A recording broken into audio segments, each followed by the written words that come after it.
Senhor esteja convosco. Proclamação do Evangelho de Jesus Cristo, segundo Marcos. Naquele tempo, os discípulos de João Batista e os fariseus estavam jejuando. Então vieram dizer a Jesus: por que os discípulos de João e os discípulos dos fariseus jejuam, e os teus discípulos não jejuam? Jesus respondeu: os convidados de um casamento poderiam por acaso fazer jejum enquanto o noivo está com eles? Enquanto o noivo está com eles, os convidados não podem jejuar. Mas vai chegar o tempo em que o noivo será tirado do meio deles. Aí então eles vão jejuar. Ninguém põe um remendo de pano novo numa roupa velha, porque o remendo novo repuxa o pano velho e o rasgão fica maior ainda. Ninguém põe vinho novo em odres velhos, porque o vinho novo arrebenta os odres velhos e o vinho e o odre se perdem.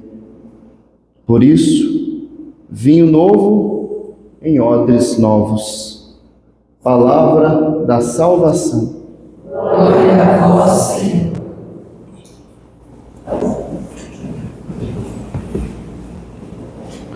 O discípulo é sempre um reflexo do próprio mestre. E tem aquela música que diz: sou reflexo do seu amor e espelho da sua grandeza, Senhor. O discípulo é reflexo do mestre. Quando olhamos para o discípulo, já sabemos de quem ele é mestre. Você conversa com um petista sem ele falar que é petista e você já sabe que ele é petista.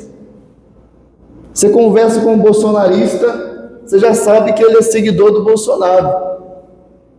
Você olha um seguidor de Jesus e você sabe que ele não segue nem Lula nem Bolsonaro, ele segue Jesus. Por isso, a comparação entre discípulos de João, os discípulos dos fariseus e os discípulos de Jesus tem o objetivo de atacar o magistério de Jesus, nosso Senhor, ridicularizando enquanto mestre. Então, estão tentando intimidar e desqualificar Jesus. Os inimigos de Cristo sabem que as pessoas de personalidade fraca, de caráter ambíguo, estão sempre remodelando seus valores e seus princípios para se adequar às estruturas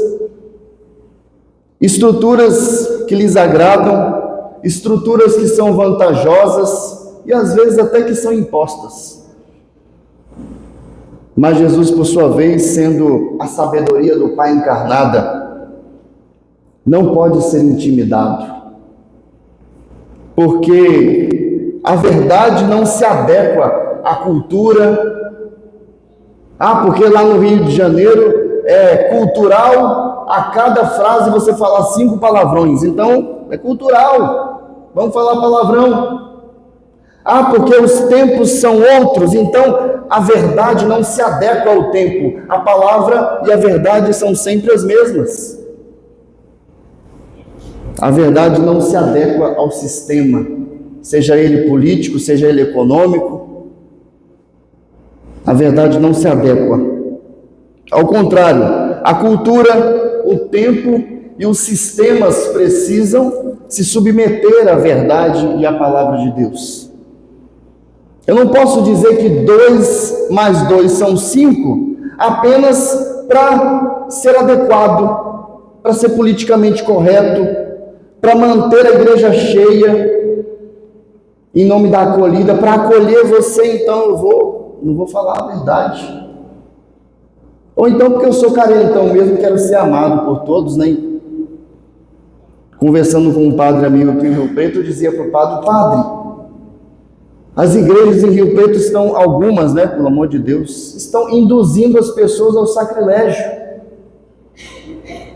dando primeira comunhão para pessoas amaziadas, crismando pessoas de segunda união, quando deveria tirá-las do erro, porque nós ouvimos na primeira leitura dizer que o sacerdote, ele tem compaixão de quem está na mentira e do erro. Então o sacerdote deveria estar amaziado, vamos resolver, vamos casar. Está de segunda união, vamos procurar o tribunal eclesiástico para resolver, tirar a pessoa do erro. Aí o padre disse para mim, padre, mas se a gente não fizer isso, eles procuram outro. E aí eu falei, padre, quando Jesus pedir conta do nosso ministério, essa desculpa não vai servir para ele. Jesus dá a resposta colocando-se acima de todos. Eu sou o noivo, eu sou o dono dessa festa, eu sou o vinho novo, eu sou o remendo novo. A talha tem que ser nova para receber o vinho novo. Você que vai se aproximar do altar para receber o vinho novo, tem que estar novo, por dentro e por fora. A roupa tem que ser nova para receber o remendo novo.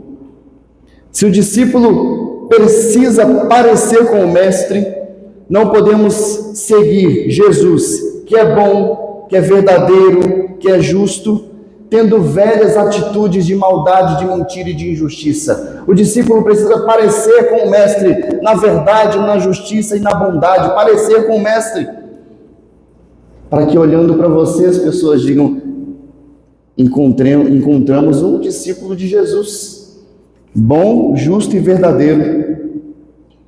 Por isso que em João, no capítulo 6, no versículo 60, diante da pregação que Jesus fala do corpo, do sangue, do pão e do vinho, da Eucaristia, melhor dizendo, eles dizem assim, Senhor, suas palavras são muito duras, quem poderá ouvi-las? Daí Jesus pergunta, isso vos escandaliza? O Espírito dá vida, a carne não produz nada que seja proveitoso. As palavras que eu lhes disse são Espírito e vida. Aí no versículo 66, vai dizer que daquela hora em diante, muitos dos seus discípulos voltaram atrás e deixaram de segui-lo. Jesus não estava preocupado com a igreja cheia. Esses dias eu passei lá naquela cabana Churchill, quase meio-dia, estava lotado de carro. Você chega lá dentro, telão, cadeirinha estofada, nessas cadeirinhas xixelentas que vocês estão sentados não, ar-condicionado, coffee break, depois da missa, do culto, e um discurso assim, sabe, mamão com açúcar, você consegue, você pode, Jesus vai te abençoar. Jesus não está nem aí para a igreja cheia, porque Jesus não está à procura de seguidores no Instagram, ele não tem medo de dislike. Jesus procura de seguidores que queiram segui-lo até mesmo na rejeição. E São Sebastião, que nós celebramos hoje, foi tão implacável na imitação de Jesus, do seu mestre, que não se conformando com a mentira, viveu e morreu como mestre. Não sei se vocês sabem, mas São Sebastião não foi morto a flechadas. Ele foi condenado à morte, foi flechado. Existe até uma controvérsia que dizem que talvez os que flecharam ele eram amigos dele, porque ele era um soldado romano, e não feriram mortalmente, porque não queriam matá-lo. Ele foi resgatado por umas mulheres cristãs, que ele se recuperou, e aí ele voltou a pregar, como se nada tivesse acontecido. E não satisfeito, ele foi lá no imperador Diocleciano para reclamar e mandar acabar com a perseguição. Abusado, né? Ele é seguidor de Jesus, ele não tem medo da morte. E aí Diocleciano mandou espancá-lo até a morte e jogar o seu corpo no esgoto para que ele não fosse venerado. Diocleciano é lembrado até hoje como o maior dos perseguidores. São Sebastião tem uma basílica em Roma, onde as pessoas podem venerá-lo e goza dos altares e da glória de Deus. O discípulo tem que ser reflexo. O discípulo imita o mestre. Nem as limitações ou minhas imperfeições impediram de contemplar a tua face em mim. Nem as limitações ou minhas imperfeições impediram de contemplar a sua face em mim. Glória ao Pai, ao Filho e ao Espírito Santo. Como era no princípio, agora